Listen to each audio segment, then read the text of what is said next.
honored guests, and dear friends. Welcome to this online edition of Kerala Literature Festival.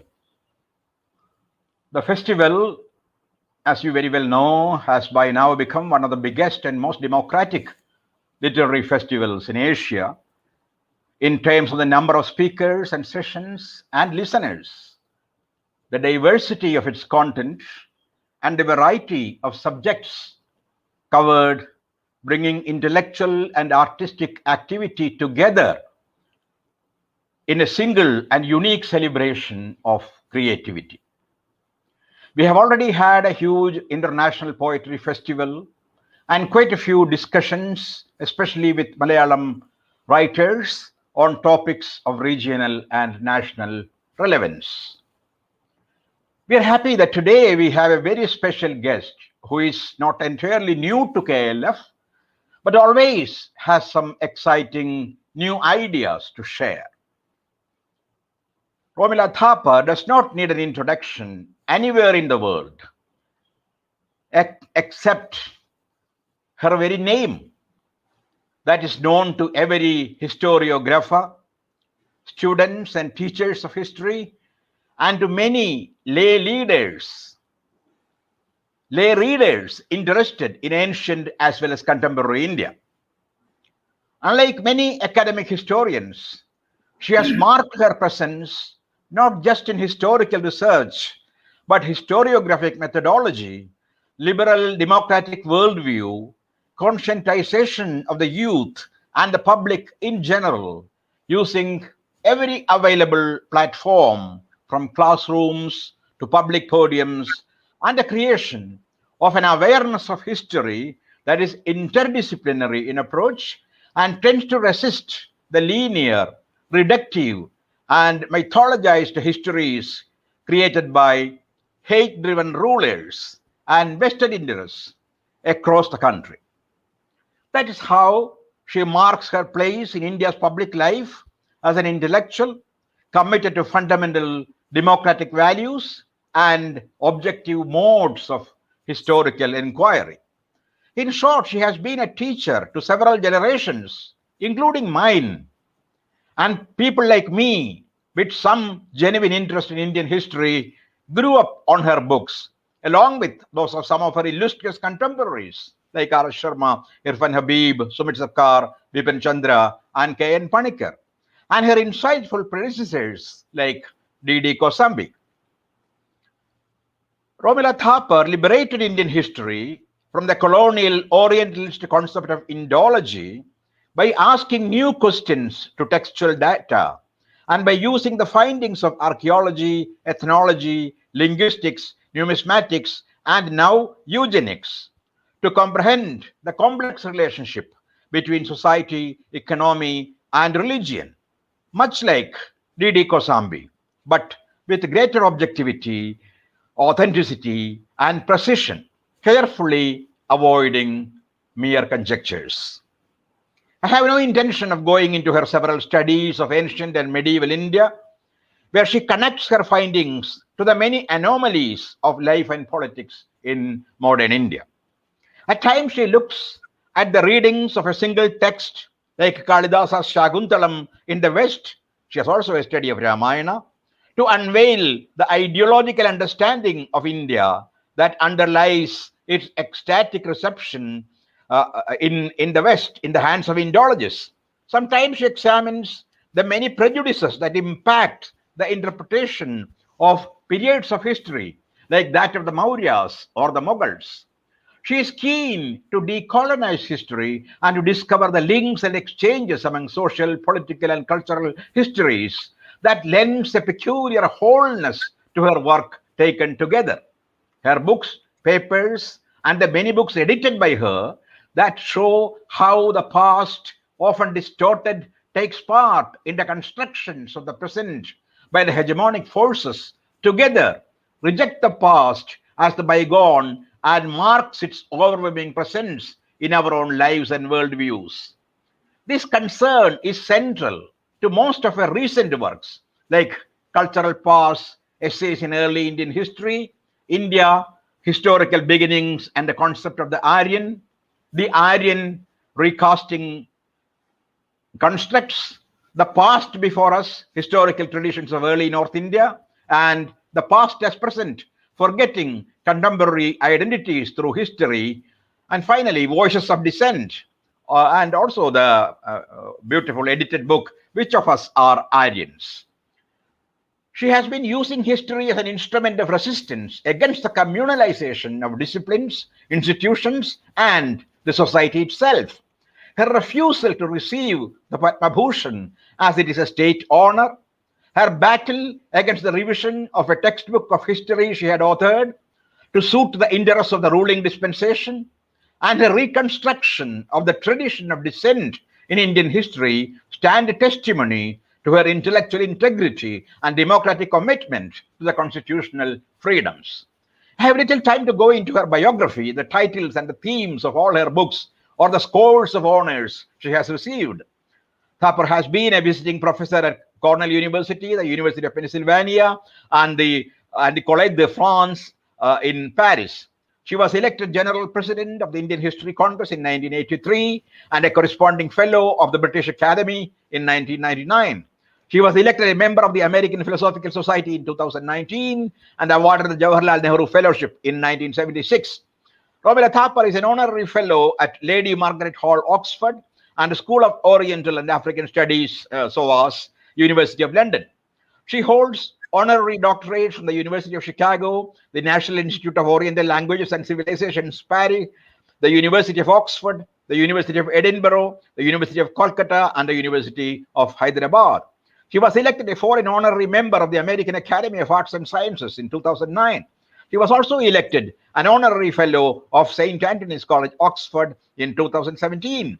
In 2004, the US Library of Congress appointed her as the first holder of the Klug Chair in Countries and Cultures of the South. She is a co-winner with Peter Brown of the prestigious Klug Prize for the Study of Humanity for 2008. She received the V. Aravindakshan Award from Kerala and is one of the founding trustees of the Indian Writers Forum, a platform of dissenting Indian writers that runs a website of intellectual and cultural dissent and an online journal of art and literature. I can only say it's a great honor to have someone of Romila's stature to talk to us on an extremely relevant theme, some dissenting voices in Indian history. Over to Romila.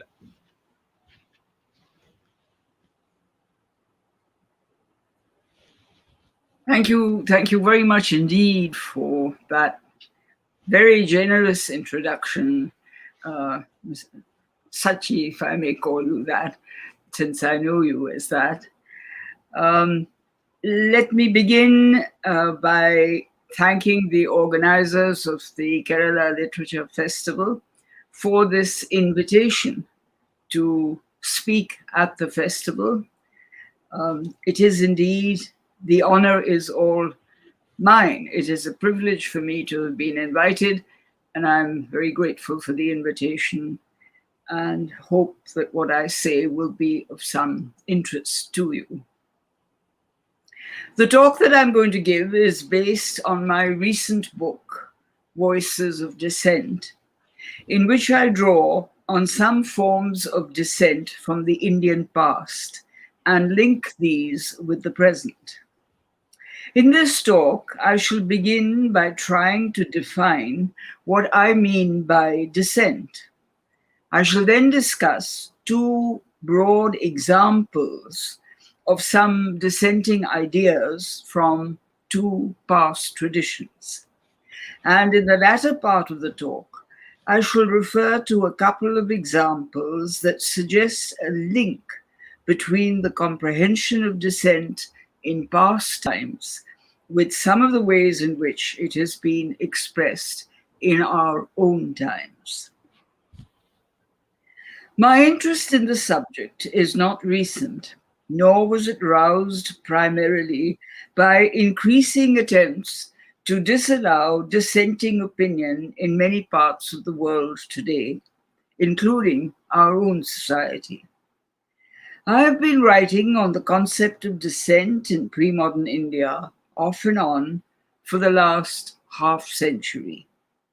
I see dissent as central to social and cultural change, a centrality that is not new to history, but tends to be ignored very often by Indian history.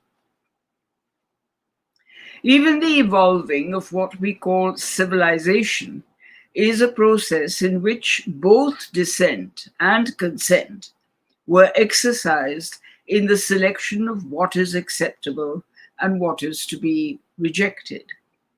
The selection was made by contemporary evaluation, as also by later historians. We pay little attention to these selections as debates, assuming that the process was constantly consensual. My other purpose was to suggest the continuity of the presence of dissent in various forms through the centuries. Some characteristic forms can be recognized as having continued to be effective in present times as well. My example of this will come from the Indian national movement for independence and our subsequent efforts to establish a democratic society. Let me begin then by attempting to define what I mean by dissent. It stems from a difference of opinion or a disagreement, but it is not arbitrary. It may begin with a minor disagreement, but is recognized as dissent when it refers to a specific issue of some substance that introduces alternative ideas in thought and practice. Dissent, therefore, has to be directed to a matter of importance. It can be a form of protest, although protest is generally more organized. Therefore, it is perhaps better to say that dissent can change into or become a form of protest. A distinguishing and significant feature is that dissent is non-violent. Dissent tends to be more vocal in what we call complex societies that bring together a variety of communities following diverse occupations, social rules, and belief systems. The greater needs of variant cultures can encourage dissent among some. Dissent is significant, for instance, to the kind of cultures that are brought together in what we call civilizations. The process of formulating the requirements of civilization, for instance, meant selecting ideas and forms of expression, discarding some and furthering others. This interplay of conformity and dissent cannot be ignored. Dissent encourages the questioning of the world in which we live, and in this process, alternatives are formulated. Any advance in knowledge requires questioning existing knowledge. Existing explanations sometimes give way to newer and better ones. Otherwise, there is stagnation.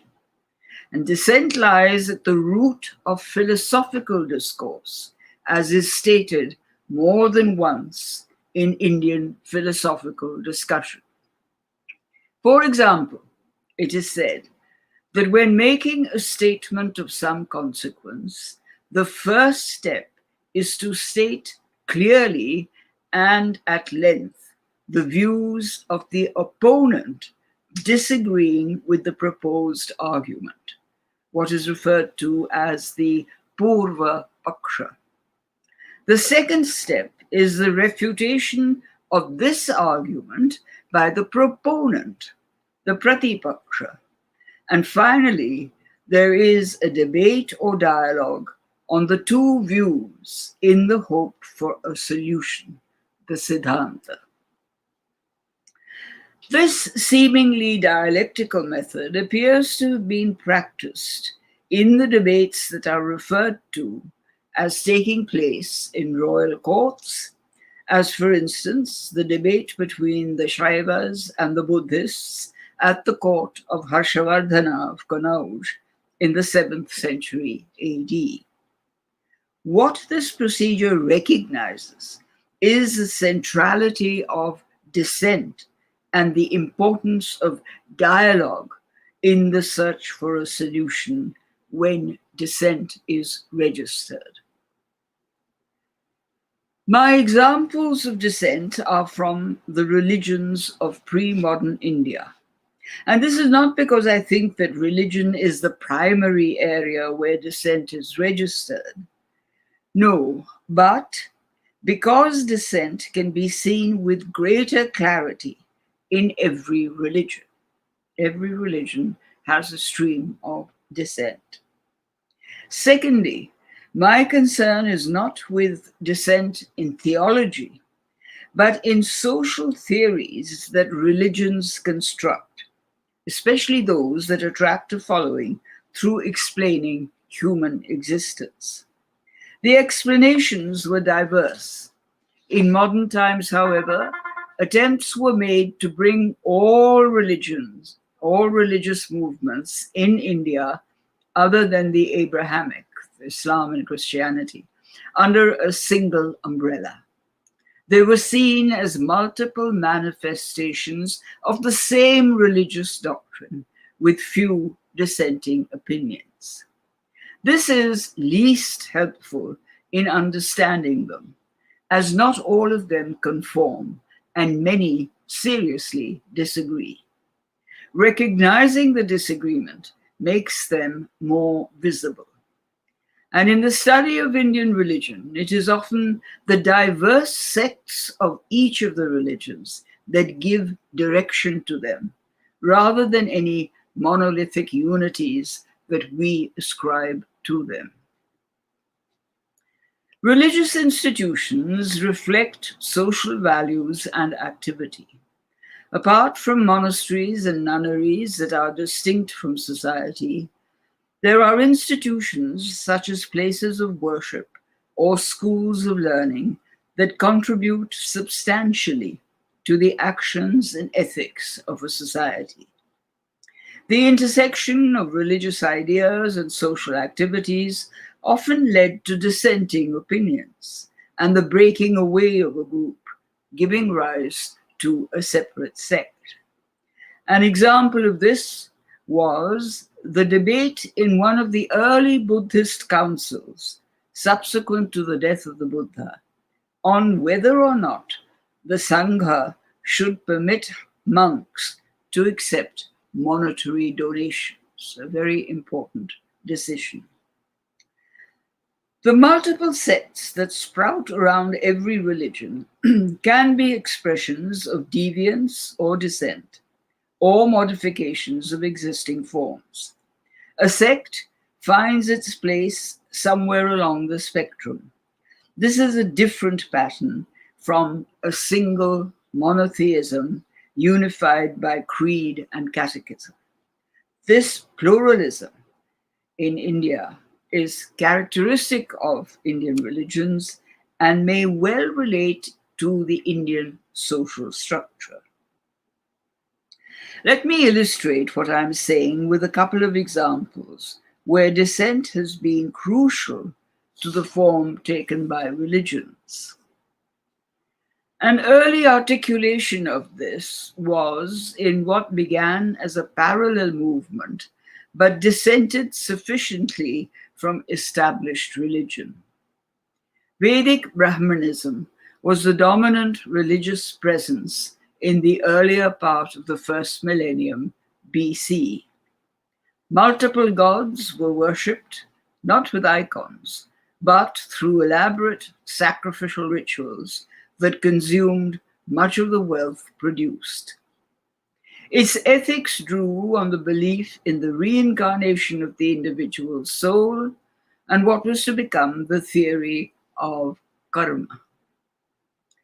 This view met with dissent from what have been broadly termed the Shramana religions, Buddhists in the main, but including Jains and Ajivakas. Other dissenters, the Charvaka or the Lokayata, taught a firmly materialist philosophy. They all denied the existence of deities. Consequently, Vedic texts could not be taken as revealed and therefore sacred. Forms and locations of worship differed from the Vedic, as did the definition of reincarnation and possible liberation from it. Causal explanations were based on reason and logic. This dissent was only broadly uniform among what we call the Shramanas, as they too registered degrees of disagreement among themselves. There are many references to the Brahmana-Shramana confrontation, for example, the edicts of the Mauryan king Ashoka. He pleaded for greater tolerance and harmony among them.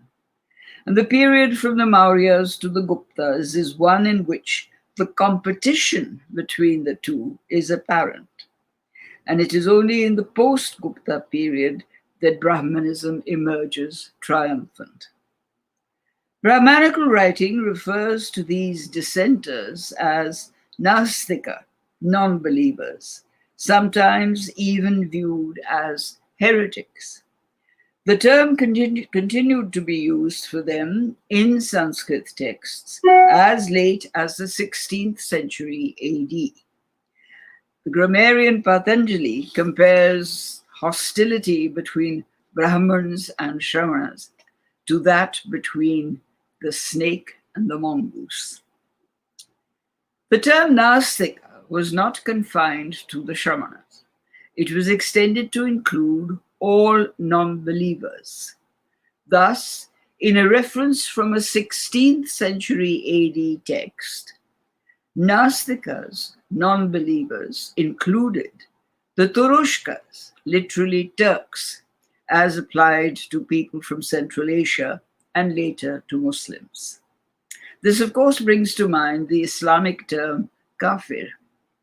The irony was that the Turushka did in fact believe in deity, but his deity was Allah and not any of the Brahmanical gods. So he was also regarded as a Nastik. The Shramanas were Nastik because they originally did not believe in any deity. Buddhism, however, had its own dissenters. A significant dichotomy separated the Hinayana and the Mahayana sects, interpreting the teachings of the Buddha through multiple differentiated sects. This was also noticeable when Buddhist missionary activity came to the fore in Central Asia and China during the first millennium AD. It met with conditions different from what it had known in the subcontinent. And this led to fresh questions and answers, and sometimes, quite often, the founding of a new sect. The degree of demarcation from the existing religious order was variable. The success of a religion depends on its relationship with society, and particularly with those in authority, and the elite who provide the patronage and the donations for rituals. A popular following gives it a different support. The Shramanas had to compete for patronage to establish their social base. But monastic institutions establishing an alternative system were all the same dependent on society. Vedic Brahmanism had a wealthy, prestigious, generally elite patronage. The popular religion that grew out of these beginnings was what is now being called Puranic Hinduism. It did not formally dissent from Vedic Brahmanism, leaving it to its own Brahmanical devices. But Puranic Hinduism incorporated Vaishnava, Shaiva, and Shakta worship, and under these labels also included local cults. The focus was on deity. One among the many had prominence, and these deities had either been absent or marginal in Vedic worship. And each of the major deities of Puranic Hinduism were maintained by distinctive sects with distinctive texts, such as the Purans. Variations within the sects had a large range.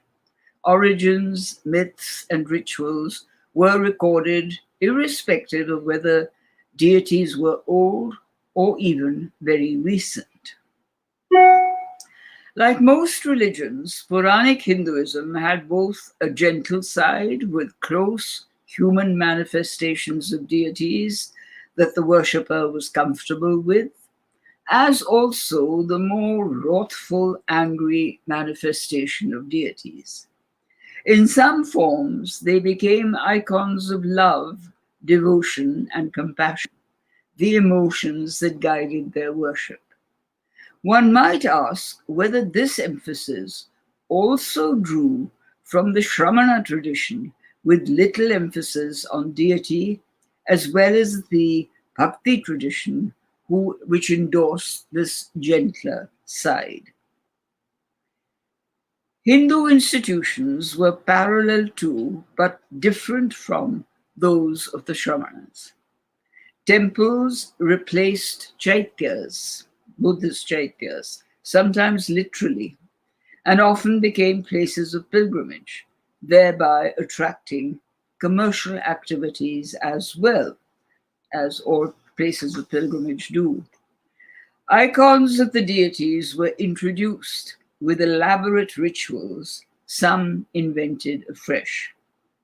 The monastery was as yet alien to Brahmanism, although something echoing it, like the mutt, became a focus of propagation. The renouncer, by contrast, became a monk or a nun, but continued to have limited links with society. And in this, the renouncer is very different from the ascetic, who was ideally self-exiled and living in isolation.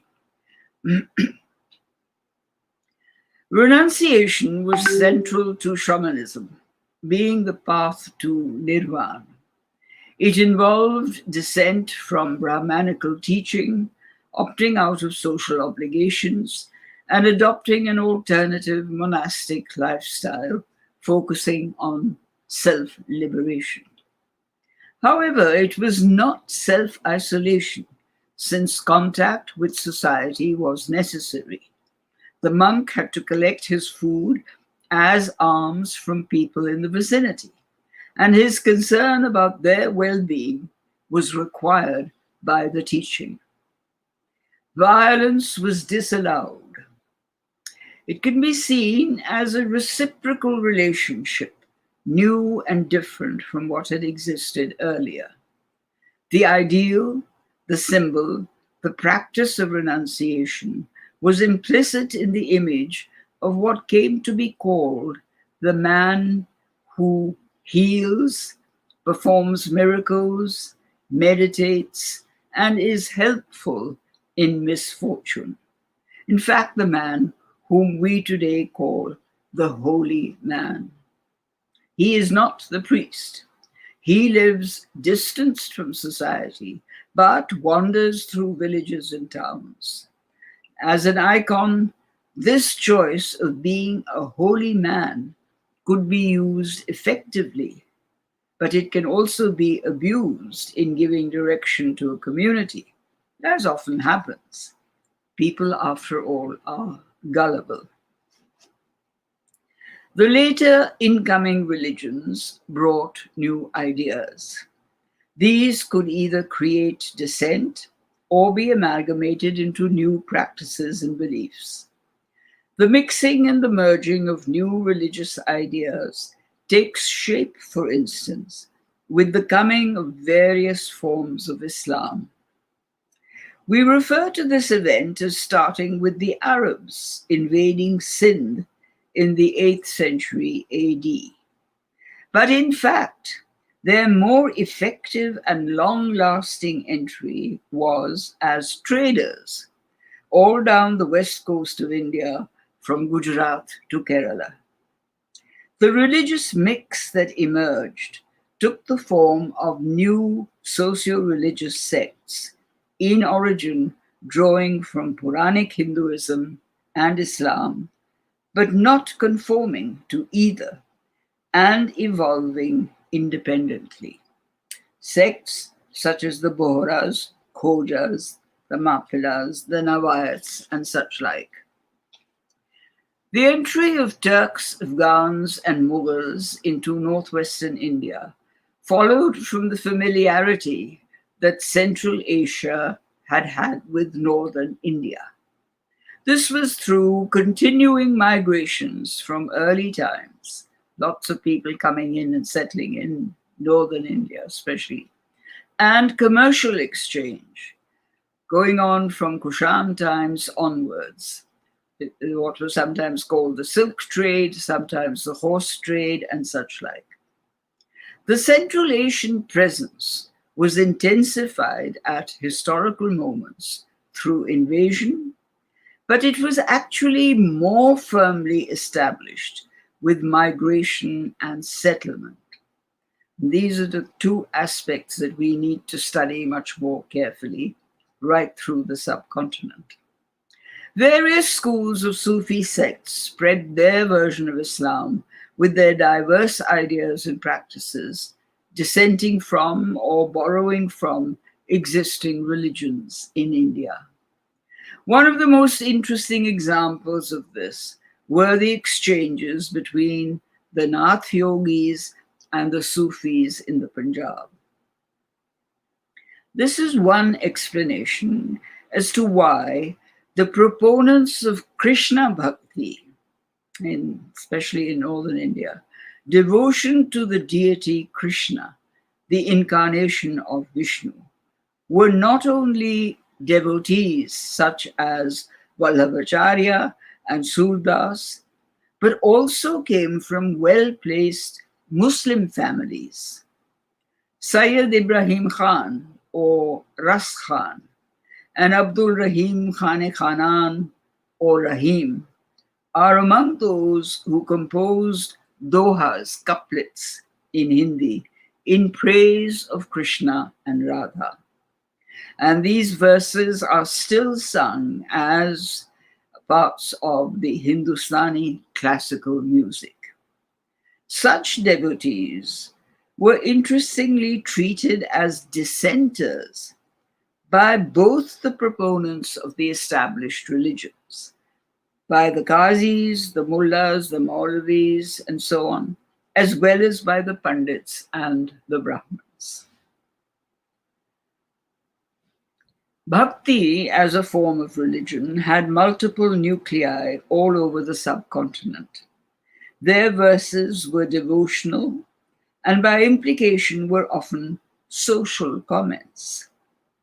In our times, these multiple sects have been treated as part of one unified monolithic religious movement. But they were actually very diverse and responded to specific local religious and regional requirements. They were not defining a subcontinental religion.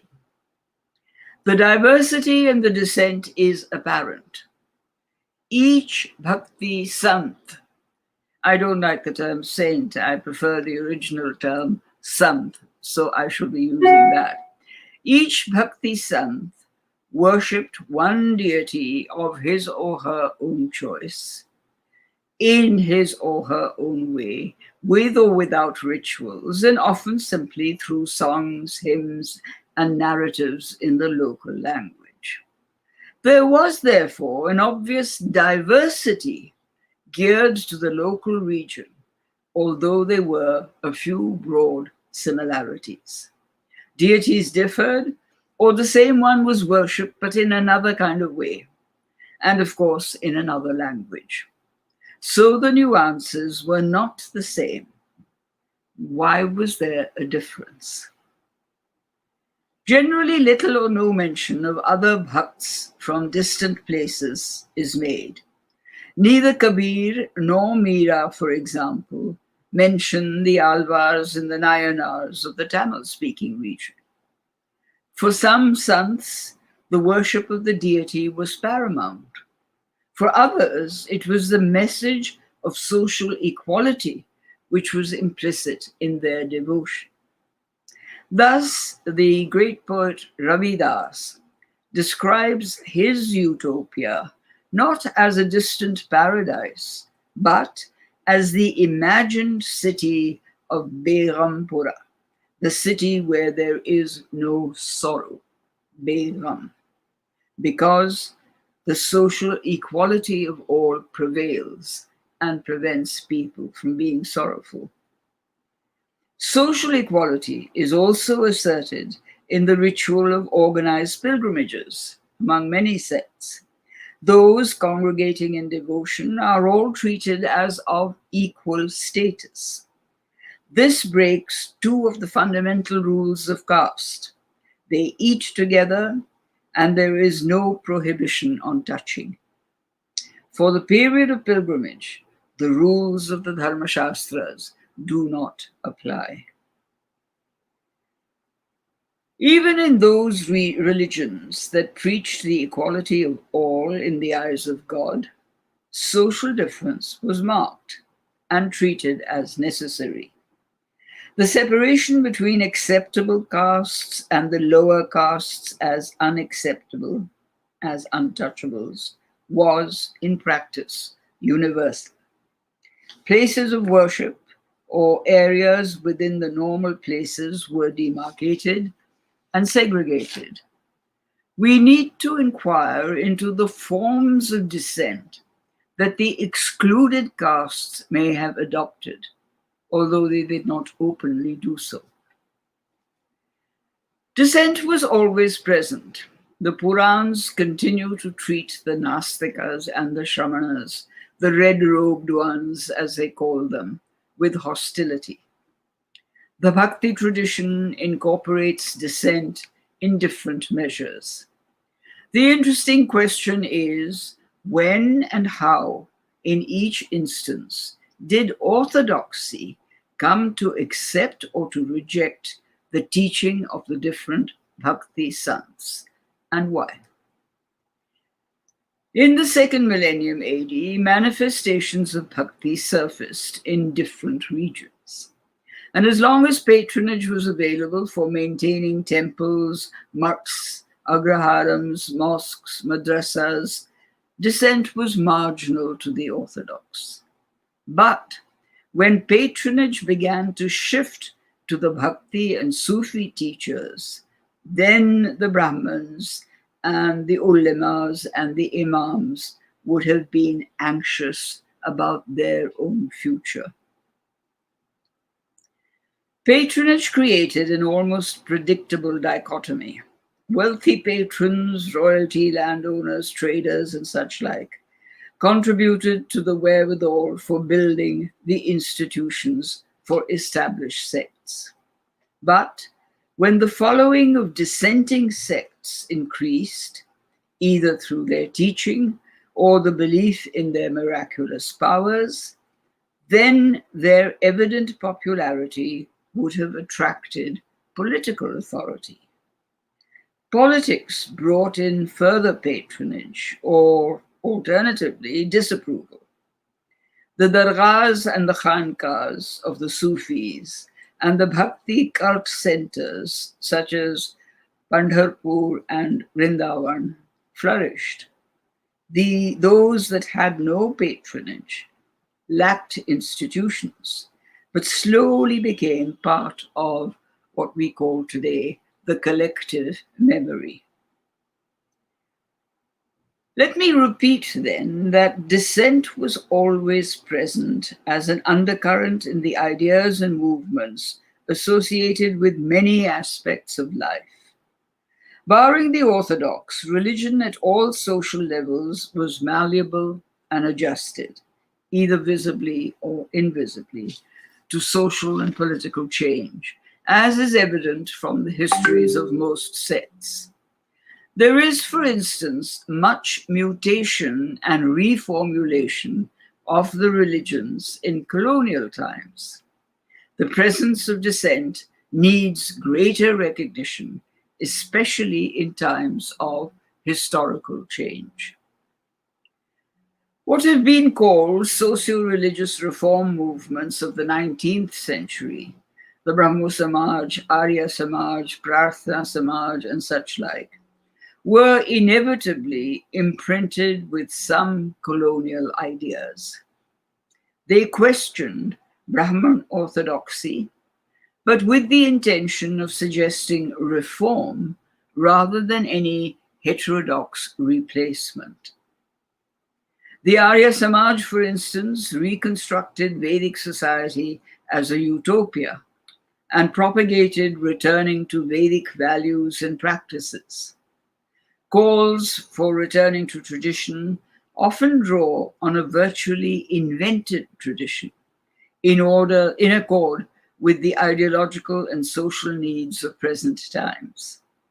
And among these was nationalism, speaking for the emergence of a new socio-political structure, namely the nation state. Some advocated a new utopia, that of a secular democratic state. Others reversed this by imagining a future that identified with the majority religion as its most significant feature. Democratic nationalism was a protest against colonial rule, articulated in various ways of dissent, converted into a manifestation of social and political protest.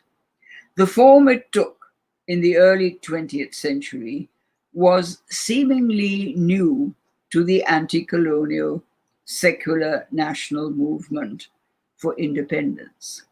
The question I am asking, however, is, was this form entirely new? I rather think that it wasn't. The protest, incorporating degrees of dissent, attracted a large number of people who became supporters of secular nationalism. This nationalism was distinct from the nascent but growing religious nationalisms, the Muslim and the Hindu. And these latter ones, the Muslim and the Hindu, had a different agenda and teleology.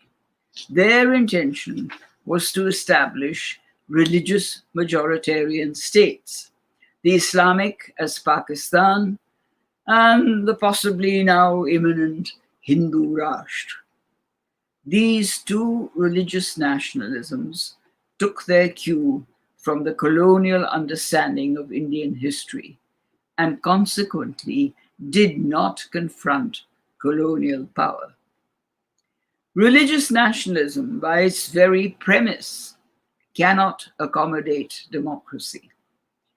Primacy given to a particular category of citizens, whether based on religion, ethnicity, or language, or whatever, conflicts with the idea of the equal rights of all citizens.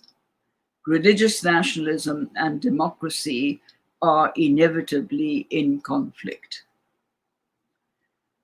The secular national movement, envisioning a democratic nation state, took forward some of the ideas of dissent as had been formulated in earlier times. These were more in keeping with the requirements of groups protesting against colonial rule. A few earlier forms of dissent surfaced again.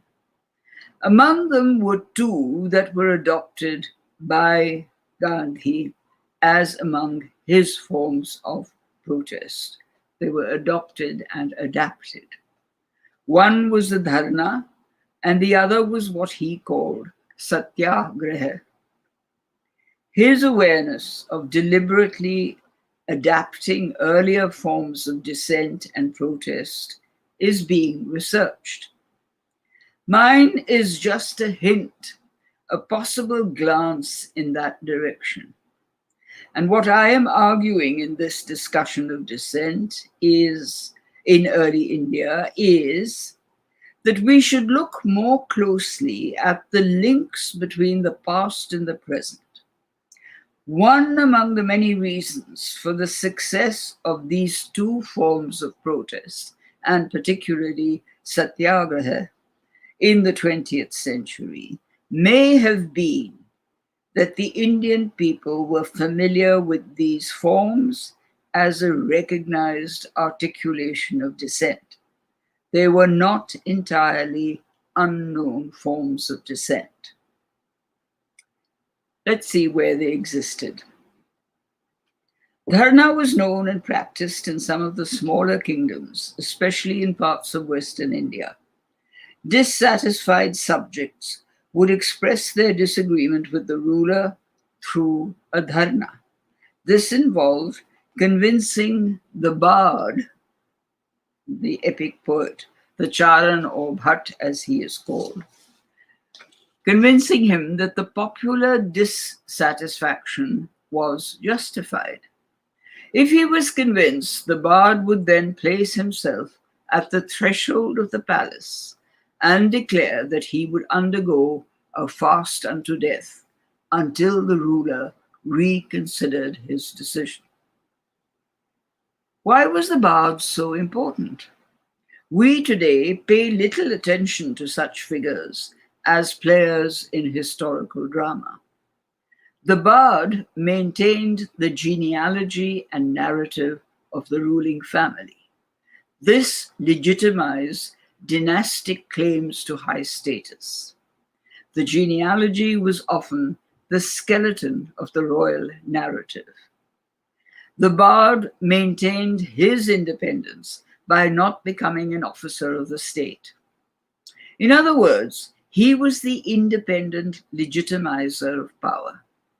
And the bard was no ordinary person, even if he was of low caste. In his capacity of being a royal emissary, he was always inviolable, never to be killed. Should the hunger strike result in his death, it would be taken as a huge stigma on the ruler, justifying his removal. The resort to such a fast was a known and accepted act as a political weapon in these kingdoms. Where Gandhi resorts to fasts to make a political demand, either from the colonial power or from competing nationalisms, he is projected as an independent person with the stature of a Mahatma, literally the great soul, in effect, the holy man. He takes it upon himself to speak for the people of India in supporting their demand for freedom or to live in harmony. Else, he will lose his life as a result of the fast. As one symbolizing dissent, he needed the stature to take this position. And this was recognized both by the Indian people and by the colonial power, directly or indirectly. But Gandhi's major formulation of a method of dissent, which became associated with him, was what he called satyagraha, literally holding or grasping the truth. The creation of this form of dissent drew partly and perhaps subconsciously from a tradition of dissent that prevailed in the many cultures of India and which I have referred to earlier. Thus, I would argue that satyagraha was a form of dissent that evoked older practices in a modern situation and without consciously linking it to the older form. It can be called dissent since it had characteristics familiar to the Indian people, recalled by the continuing presence of the renouncers, the bhakti sants, the yogis, the peers and fakirs, and other categories of what are often called holy men, or what I call opters out. The iconic use of the phrase, the half-naked fakir, for Gandhi, evoked unintentionally, even by the colonial power, the established tradition of dissenters.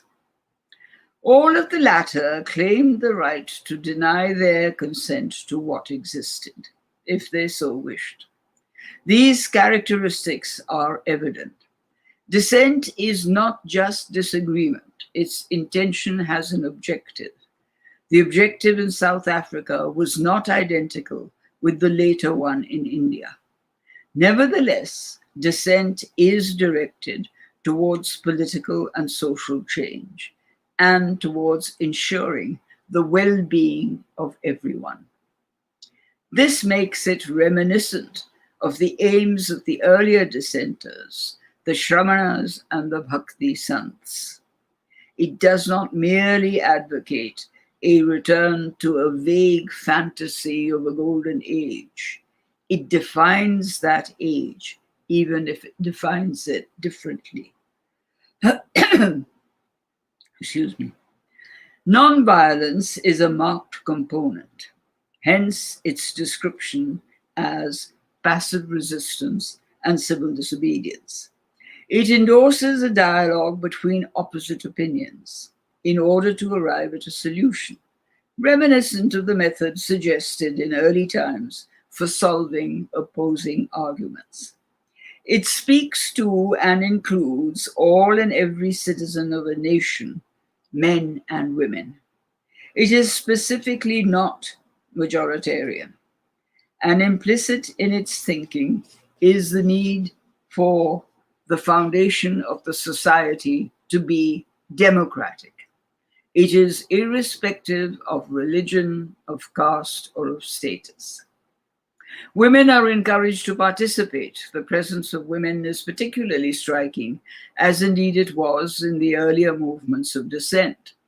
It was the Shramanas that permitted women to take up renunciation as nuns, admittedly after some debate and persuasion. Women sants such as Andal, Meera, Laldev were accepted as teachers. It is often forgotten that the confined condition of women, as advocated in the Dharma Shastra texts, is not what was advocated in all texts and practices in past times. Many were different, whatever the degree of difference. The national movement did not necessarily treat all women as liberated citizens. Nevertheless, there were some activities in which it was thought that women could be more active and effective, such as picketing liquor shops and objecting to mill-made cloth. It was a realization that if dissent is to be effective as passive resistance, it must be the voice of both men and women. And the salt satyagraha was one such. It would be worth knowing in greater detail how such events were given form, who participated and why, apart from the call of the Mahatma. It is equally important to ascertain the reaction of the participants to how they understood the essential meaning of such activities. After 1947, passive resistance on any subcontinental scale has not been used when disagreeing with the laws of any of our governments. Nevertheless, sporadic expressions of dissent have been and can be, and have become, the reason for arrest, as it happened earlier under colonial governance. And it continues to this day. What comes to mind, however, are the two recent events of Shaheen Bagh and the farmers' protests in the vicinity of Delhi. Shaheen Bagh and protests linked to it in other cities had a larger component of women and of students expressing their opposition to the new law, the Citizen Amendment Act of the government, debarring some categories of people from citizenship. The overwhelming presence of women, and Muslim women particularly, was deeply significant. It was women opposing patriarchy and gender discrimination and the rules of orthodoxies. In endorsing the Constitution, they were stating their support for secularism. The farmers' protest was against newly formulated laws on agricultural produce. The protesters were non-violent in both cases, demanding a dialogue on the recently passed laws and their future. This also ties into the bigger question inherent to decisions in a democracy as to how these laws were being received by those most closely affected by them. In a democratic society, the voice of such people has to be heard. Dissenting views today have a new dimension. We are no longer a colony ruled by a colonizer. We have been aspiring to function as a nation state, that is, as a secular democracy. In this context, protests can also be viewed as a comment on the questions being raised in discussions in many places. Why are people protesting? This is a comment. Do we need to fine-tune the concept of democracy to prevent it being derailed, as is feared that this may be happening in many situations in many parts of the world, as here? Inevitably, the wider aspects of democracy have to be discussed, such as additional ways of debating disagreement and finding solutions to the problems that we are facing today. Does elected representation suffice in conveying what people want? How, for example, can we strengthen the institutions that protect democracy? Can the three constitutional pillars, the legislature, the executive, and the judiciary, be made more secure and autonomous, especially as guardians of the rights of citizens? Such questions are pertinent in the context of how democracy should function now and in the future. The failures in democratic functioning in the past century, with authoritarian systems and dictatorships coming to power in some parts of Europe and of Asia, had disastrous consequences for humanity. And the repetition of that pattern is not called for. One may ask as to what Gandhi would have said to recent forms of passive resistance. A distinction between the colonial situation and that in an independent nation state should be evident when it comes to the role of dissent. The passive resistance of Gandhi asserted dissent and evolved into protest. The legitimacy of such forms in a democratic nation state draw on public opinion. In some polities across the world today, dissent is treated as an anti-national act. Yet, it is well established that the pivot of a liberal secular democracy is a wide-ranging debate prior to decisions, which has to come to terms with dissenting views.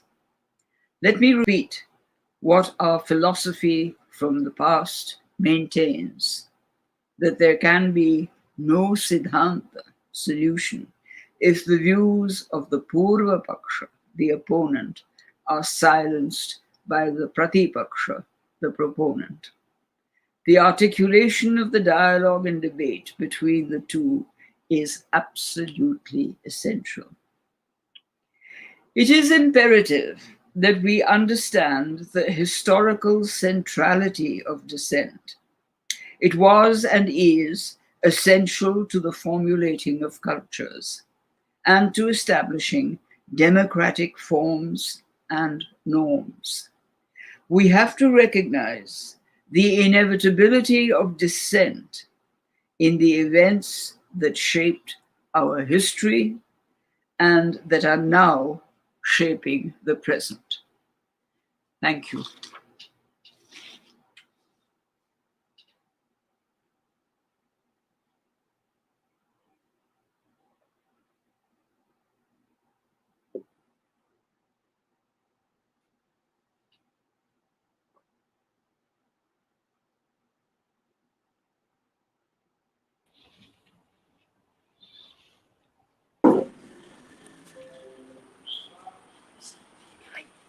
Let me, Yeah. okay, yeah.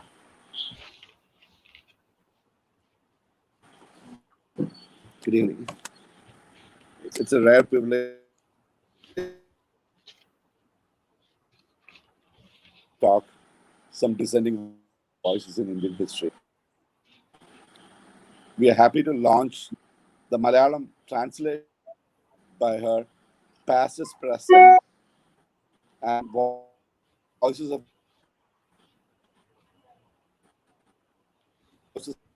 to declare these books as launched. Yeah, the two books being released now in Malayalam translation by DC Books are Past is Present. Charitravartanam is the Malayalam title, and Voices of Dissent, Deshiyavadavum Vimada Swarangalum.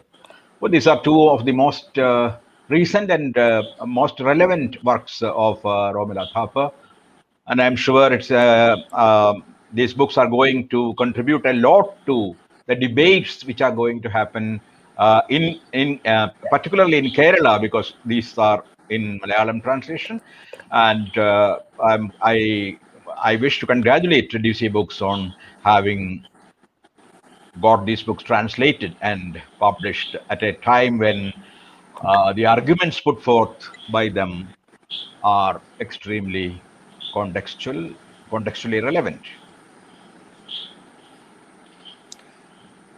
This e-version of thank you. This e-version of e-KLF is never complete without Romila Thapar being a part of this festival. Thank you once again, ma'am. Also, special thanks to Festival Director, Professor Satchidanandan, as well. We express our gratitude to all the people who are listening to the talk. Thank you. Thank you, madam. Have a good night. Thank you very much. Thank you, all of you. Bye.